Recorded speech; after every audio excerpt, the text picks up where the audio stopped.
আমি যদি মনে মনে মনে করি আমি একজন নারী, তাহলে এই সমাজ, এই রাষ্ট্র আমার অধিকার প্রতিষ্ঠায় উঠে পড়ে লাগবে যে না, তুমি আসলেই নারী। যদি একটা ছাগল কুরবানি করি, যদি বলি তোমরা খেয়ে যাও, তোমাদের দলের লোক একটা ছাগল খেয়ে শেষ করতে পারবে না। বাংলাদেশের সভ্যতা সংস্কৃতি পরিবর্তন করতে চাও, ভিন দেশি এজেন্ডা বাস্তবায়ন করতে চাও। LGBTQ বা সমকামিতা বা ট্রান্সজেন্ডার এগুলো হচ্ছে ডিজিজ। পশ্চিমাদের টেবিলে গিয়ে উপরে পড়ো, আসে পড়ো, এদেশের সমাজ ও সভ্যতাকে ভাঙতে চাও, আসো একটু দেখে যাও। এই ঢাকা বিশ্ববিদ্যালয়ের পবিত্র মাটি থেকে ঘোষণা দিয়ে বলতে চাই, যদি কোনো ভিন দেশের চক্রান্ত বাস্তবায়ন করার নির্লক্ষ্য প্রমাণ করার হীন চেষ্টা করেন, এই ঢাকা বিশ্ববিদ্যালয়ের শিক্ষার্থীরা সেটাকে নস্যাৎ করে দেবেন।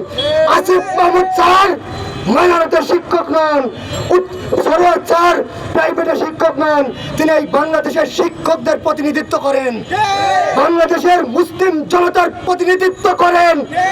আমরা বলতে চাই, শিক্ষক সকলে সমান।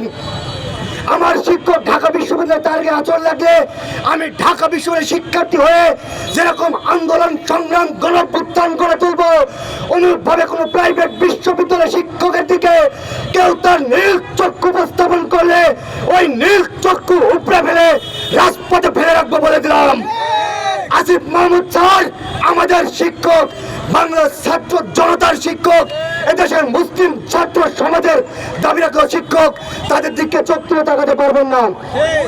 যে সমস্ত ব্যক্তি LGBTQ বাস্তবায়ন করতে চেয়েছেন, আমরা বলতে চাই, আপনারা তো ছেলে ছেলে বিয়ে করতে চান, মেয়ে মেয়ে বিয়ে করতে চান, এরপরে দাবি কি আপনি আপনার মাকে বিয়ে করবেন, আপনার মেয়েকে বিয়ে করবেন, সেটাও কি বাংলাদেশকে মেনে নিতে হবে? আমরা বলতে চাই, আর হয়েছে, অনেক হয়েছে, আর না। এরপরের অবস্থান অভ্যুত্থান স্পষ্ট হতে বলে দিলাম। শুরু করতে চাই, যেখানেই যাই বলি বারে বার, দেশ ও মূল্যবোধের স্বার্থে নাহি দেব ছাড়। তো এই যে কবিতাটা আমি বললাম, এখন যদি আমি নিজেকে কবি দাবি করি, তাহলে কি কেউ মেনে নিবে আমাকে কবি হিসাবে? অনেকেই মনে মনে নিজেকে নায়ক মনে করেন, তাই কি সে সমাজে নায়ক হিসাবে প্রতিষ্ঠিত হতে পারে? অনেকেই নিজেকে মনে মনে রোনালদো মেসি কল্পনা করে বিশ্বকাপ জয়ী তারকা হতে চায়, তাই কি তাকে বিশ্বকাপ জয়ী তারকার খেতাবে ভূষিত করবে? অনেকেই তো তার মনের বাসনাকে লালন করে সে মনে মনে অনেক কিছুই চিন্তা করে, কিন্তু এই পৃথিবী, এই সমাজ, এই সভ্যতা তার মনের বাসনা বা কামনাকে কখনোই সামাজিক অধিকার হিসেবে প্রতিষ্ঠা করতে চায় না। কিন্তু দুঃখের বিষয়, সার্কাসের বিষয় কি জানেন? আমি যদি মনে মনে মনে করি আমি একজন নারী, তাহলে এই সমাজ, এই রাষ্ট্র আমার অধিকার প্রতিষ্ঠায় উঠে পড়ে লাগবে যে না, তুমি আসলেই নারী। তোমার পুরুষের যে অবয়ব, যে কাঠামো, যে শরীর, এর মধ্যে নারী লুকিয়ে আছে। তুমি নিজেকে নারী মনে করেছো, অবশ্যই তুমি নারী। এটা প্রতিষ্ঠা করতে হবে, এই সমাজকে, এই রাষ্ট্রকে প্রতিষ্ঠা করতে হবে। এটাই মানবাধিকার, এটাই ডেমোক্রেসি। ভাই, এগুলো সব হিপোক্রেসি।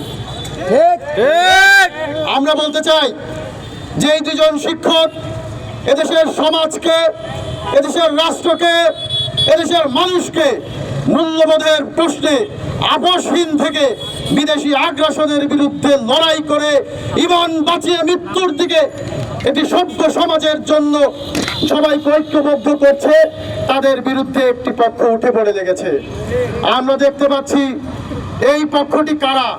যারা এদেশের সমাজকে তারা সমর্থন করে না, যারা এদেশের পরিবারকে সমর্থন করে না, যারা এদেশের মূল্যবোধকে লালন করে না, যারা এদেশের অর্থনীতি, সমাজনীতি, রাজনীতিতে তাদের ভিনদেশি এজেন্ডাগুলো বাস্তবায়ন করবার মাধ্যমে মুষ্টিমেয় কিছু মানুষের আদর্শকে সমাজে প্রতিষ্ঠা করতে চায়।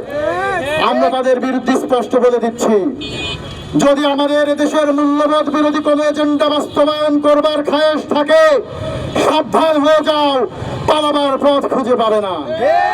LGBTQ বা সমকামিতা বা ট্রান্সজেন্ডার এগুলো হচ্ছে ডিজিজ। মানুষকে আল্লাহ দুইভাবে তৈরি করছে, পুরুষ অথবা নারী, এর বাইরে কোনো মানুষ নেই। হয় তারা পুরুষ হয় বা নারী হয়। তাহলে এই সমকামিতা এটা হচ্ছে এক ধরনের অসুখ, তাদের ট্রিটমেন্ট দরকার, তাদের মানসিক ট্রিটমেন্ট দরকার, তাদের শারীরিক ট্রিটমেন্ট দরকার। যেরকম বাক প্রতিবন্ধী আছে, যেরকম শ্রবণ প্রতিবন্ধী আছে, দৃষ্টি প্রতিবন্ধী আছে, মানসিক প্রতিবন্ধী আছে, হিজড়ারাও সেই ধরনের একদম যৌন প্রতিবন্ধী। তাদেরকে আল্লাহ কিছু সমস্যা দিয়ে দুনিয়াতে পাঠাইছেন, আমাদের উচিত তাদেরকে হেল্প করা। তারা আলাদা কোনো জেন্ডার না, তারা হয় নারীর কাছাকাছি বা পুরুষের কাছাকাছি। তো এইগুলোকে আলাদা জেন্ডার করে আলাদা একটা ইস্যু বানানো, এটা হচ্ছে পশ্চিমাদের একটা কি বলে যে খারাপ একটা এজেন্ডা, জাহালিয়াত এবং হচ্ছে আপনার খারাপ কিছু কালচার আমাদের মধ্যে পুশিং করার একটা টেন্ডেন্সি। আমরা এগুলোকে তীব্রভাবে নিন্দা জানাচ্ছি। আমরা আমাদের ফ্যামিলি কালচার নিয়ে আমাদের এগুলো নিয়ে অনেক হ্যাপি আছি। যাদের মধ্যে দেশ এবং ধর্মের মূল্যবোধ কাজ করে না, আমরা তাদের বিপক্ষেও প্রতিবাদ জানাচ্ছি। আরেকটা বিষয় হচ্ছে কি, এই জুলাইয়ের যে গণ অভ্যুত্থান হলো বা আমাদের বিপ্লব হলো, সেটার একটা বিশেষ জায়গা ছিল, উদ্দেশ্য ছিল যে সমস্ত ক্ষেত্রে জনগণের আকাঙ্ক্ষার প্রতিফলন ঘটবে, সেটা কিন্তু আমরা চাই। অথচ আমরা দেখছি আমাদের সরকার কিংবা আমাদের মিডিয়া কিন্তু এখন পর্যন্ত ম্যাক্সিমাম জনগণের আশা আকাঙ্ক্ষার প্রতিফলন করছেন না। তারা ট্রান্সজেন্ডার ইস্যু বলেন, সমকামিতা বলেন কিংবা অন্যান্য যে সমস্ত সংস্কার হচ্ছে দেশে, সমস্ত জায়গায় তারা বিশেষ একটা গোষ্ঠীর একেবারে যে সমস্ত মতামত সেগুলোকেই প্রাধান্য দিচ্ছেন।